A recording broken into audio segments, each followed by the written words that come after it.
I'm on my way to go meet Rachel and Ted and Rachel's son, Ben, and their cat, Elvis. Now, Elvis is huge. I mean, he's a true food addict. And when he's not eating, he's complaining and meowing and keeping his family up day and night. Top it off, Ted's a truck driver, and losing sleep is not an option for a truck driver. And, oh no, I'm not done. There's a newborn baby in the house as well. He wakes the baby up, because he's like, "Meow." So I'm gonna get over there right now before Elvis has left the building permanently. I'm Rachel. I'm Ben. I'm Ted. And we have a big problem. Elvis begs and begs all day long for food. He wakes the baby up because he's so hungry. I'm a truck driver at night, and I have to sleep during the day, and he snores so loud that I have to call my wife up to come get him so I can get some sleep. Elvis is a fight every night. To yell at Ben, will you just feed the cat? I'm sick of hearing it. I yell at him for yelling at Ben. Elvis can't chase, Elvis can't run, Elvis can't jump, Elvis can't climb. He's worthless. I wish Elvis would run around and be like a normal cat. If he doesn't change, then he's gonna have to go. He's more than just a pet to me. Jackson's our only hope here. I don't know if there's any hope for this cat. Hey guys, Hey! I'm Jackson. I'm Ben. Ben, good to meet you, buddy. You too. I'm Ted. Ted? I'm Rachel. Hey, Rachel. Good to see you guys. Good to see you. So, Ben, what was it? Why did you have me come out here? I wanted you to come out here because my dad wants to get rid of Elvis. He doesn't do anything. He's a big fat cat. He wakes my dad up every single day. The cat snores so loudly. He has sleep apnea. Not unheard of. He constantly begs for food. And the worst part is when we're eating, he's underfoot begging and he's getting in the way. Obviously, Elvis eats a lot, but what are his favorite things to eat? Donuts, potato chips. Turkey, bread. Crackers. Yeah, we're gonna work on that one. When was the last time he was at the vet? 3 years ago. And at the time he weighed 18 pounds and the doctor said, this is too big, he should be 14 at the most. But the doctor took one look at me and said, I'm the problem. Talk to me about that. Well, because I'm big, Okay. which is kind of true. Whenever I eat a meal, he gets some too. Bells and whistles are going off in my head like crazy. To be that obese at that age, he's right at the cusp where bad things will start to happen. How old is Elvis?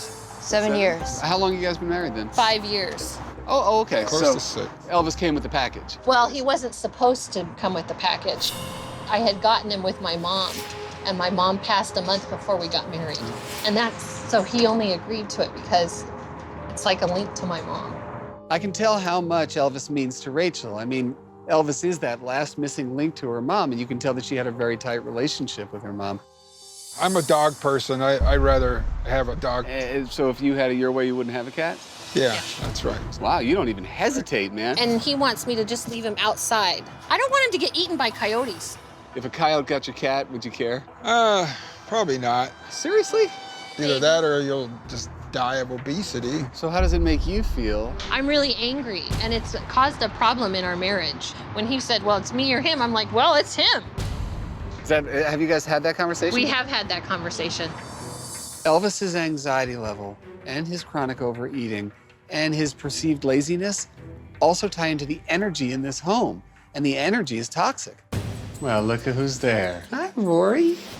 And there's our boy. Hi, Elvis. Oh my God, he's huge. Now, believe me, I've been in this game a long time, and I have seen my share of fat cats, and Elvis has got to be up in that top 10. Being this severely overweight, a cat is destined for a litany of health issues: diabetes, kidney failure, liver problems. The list goes on and on. What is that? Wow, a whole lot of nothing. I got down on the floor and tried to make an attempt to get him anything but laying in a box.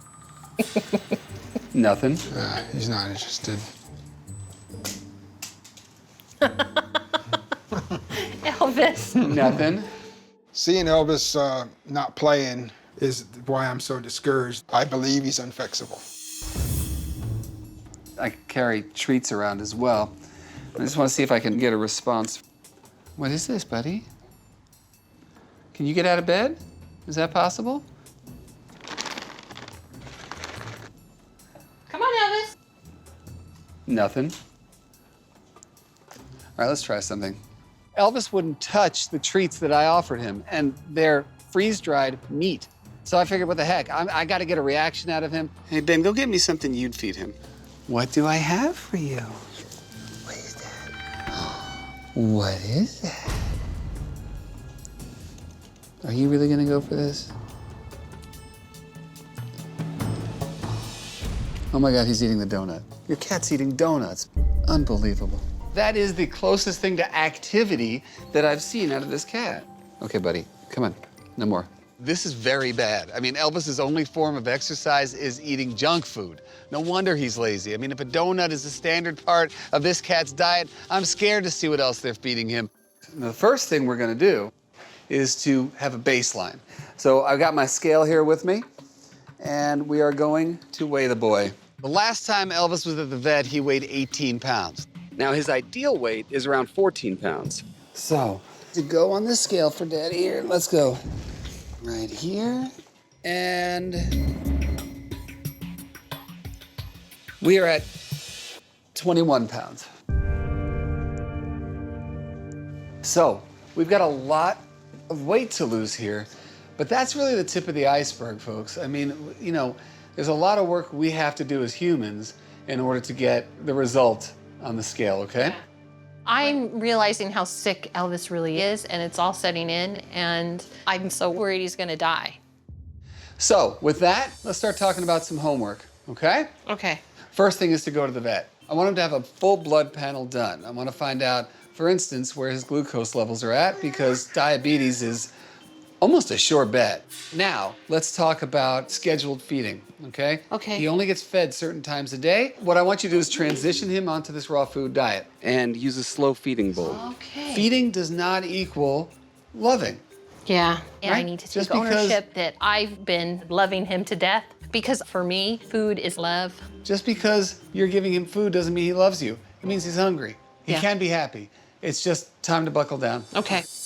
Now, Rachel understands that there's a correlation between her own weight problem and the one that Elvis has. And I wanted her to be active for him and for herself as well, so that she could have some investment in the outcome. This here is a walking vest. We want this boy to start taking walks around the neighborhood, right? You're gonna take him on these walks. Yay, I'm bonding with him in a good way. I'm excited that you're excited. Oh, we're one big excited family, good. Ted, what your job is, you are going to weigh him every day, okay? Now I bet you're wondering what your job is, Ben. I want you to be the guy who's in charge of morale around here. In a household that's using food as a source of love and happiness, Ben can help by introducing some positivity and hopefully help squash some of the anxiety and discord that's been created by the adults. My final thoughts are, he doesn't have a full life to live. This will kill him. Without a doubt, this will kill him.